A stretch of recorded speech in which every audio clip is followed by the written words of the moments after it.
Nós, da Liga de Patologia da Faculdade de Medicina de Itajubá, preparamos essa videoaula sobre os aspectos gerais do Covid-19. Esse vídeo faz parte do projeto da ABLAN com a SANER e com as ligas acadêmicas parceiras. Nessa aula, vamos falar sobre a epidemiologia, as características gerais do vírus, a disseminação viral e as medidas de prevenção, e, por fim, sobre os impactos do vírus na sociedade. Então, começando com a epidemiologia. De acordo com os dados internacionais, até 17 de abril de 2020, foram confirmados 2.222.699 casos de Covid-19, com 149.995 óbitos no mundo. Os Estados Unidos da América são o país com maior número de casos, e o Brasil é o 11º em números de casos confirmados e de óbitos. Nessa tabela, conseguimos observar a distribuição dos casos confirmados e óbitos no Brasil e perceber que a região sudeste possui maior incidência e maior mortalidade, principalmente no estado de São Paulo. Já a região centro-oeste é a menos incidente e com menor taxa de mortalidade. Analisando também a letalidade por faixa etária na China, podemos observar que a taxa de letalidade desse vírus cresce junto com a idade dos indivíduos infectados. Agora vamos falar um pouco sobre as características gerais do vírus.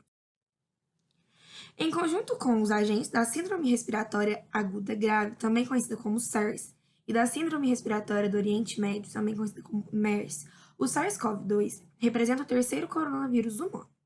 Ele possui elevada patogenicidade e foi descrito pela primeira vez em 2015 por pesquisadores chineses. A doença se originou em Wuhan, no centro da China, e lá está ligado diretamente a um mercado atacadista de frutos do mar, que também comercializava animais vivos, e por esse motivo, talvez o vírus tenha ligação zoonótica. Seu período de incubação é de aproximadamente 5 dias, apesar de termos descrições de casos com até 2 semanas desde a infecção até o início dos sintomas. À medida que o vírus se multiplica, o indivíduo infectado pode disseminar grandes quantidades dele, principalmente durante a primeira semana de infecção, podendo infectar, em média, mais 4 pessoas. O SARS-CoV-2 é um RNA vírus que afeta células humanas a partir da interação da proteína S, que é uma proteína de membrana, com a enzima conversora de angiotensina 2. Em todo o organismo, a presença dessa enzima, que fisiologicamente é caracterizada por contribuir na regulação da pressão arterial, marca os tecidos suscetíveis à infecção, visto que o vírus exige essa enzima para a entrada na célula. Uma vez dentro da célula, o agente viral solta seu material genético, o RNA, sequestrando a maquinaria celular, replicando-se e invadindo novas células. Alguns indivíduos possuem uma maior quantia de angiotensina 2, ou fazem uso de medicamentos que induzem o aumento da quantidade desses receptores na célula, tornando essas pessoas mais suscetíveis ao vírus. Após a inalação ou ingestão do vírus, o local de infecção inicial é o trato respiratório superior.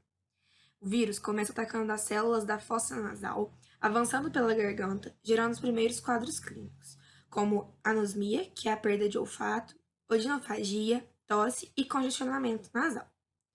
Dependendo do aspecto viral, dos fatores ambientais e dos fatores idiosincráticos, como o sistema imunológico, esse agente pode se alastrar pelo trato respiratório inferior, causando inflamação nos alvéolos e, consequentemente, pneumonia.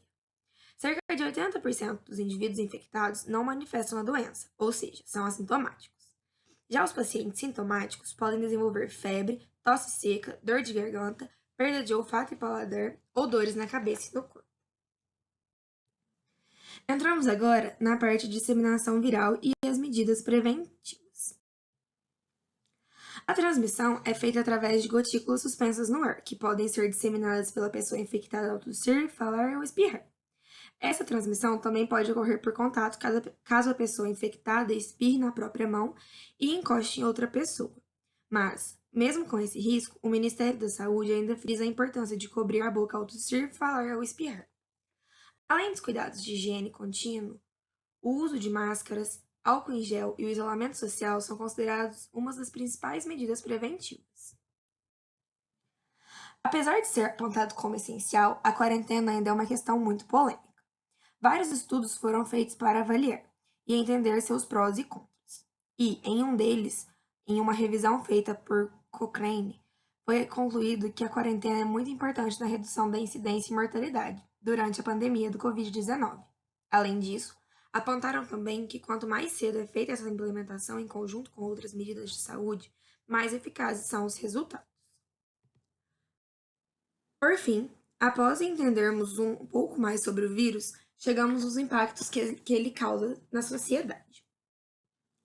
No dia 28 de março de 2020, quando o ex-ministro da Saúde, Luiz Henrique Mandetta, reforçou o isolamento social como uma das principais estratégias de combate ao Covid-19, haviam 3.904 casos e 114 mortes no Brasil.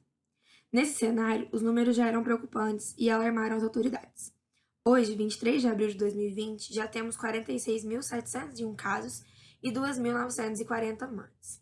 Frente a essa situação, o temor da saturação do sistema de saúde, a falta de leitos, equipamentos e atendimentos para todos é uma difícil realidade que vários países estão passando. Além dos problemas no sistema de saúde, essa pandemia também causou problemas econômicos, visto que as formas de consumo dos produtos e serviços mudaram muito, e a China, que é um país exportador de vários produtos, entrou em crise. Essa crise chegou no mundo inteiro e afetou todos os ramos do mercado. Produtos supérfluos antes consumidos hoje são deixados de lado.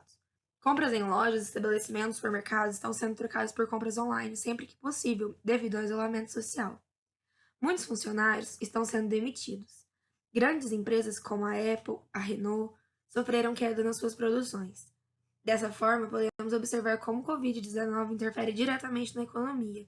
E foi desse embate entre economia e saúde que surgiu a discussão do presidente Jair Bolsonaro com o ex-ministro da Saúde, Luiz Henrique Mandetta, que se justificou com "não tem uma receita de bolo, essa Covid-19 não é assim, pois ela é uma doença que ataca o sistema de saúde e a sociedade como um todo". Essas foram as referências que nós utilizamos. Obrigada.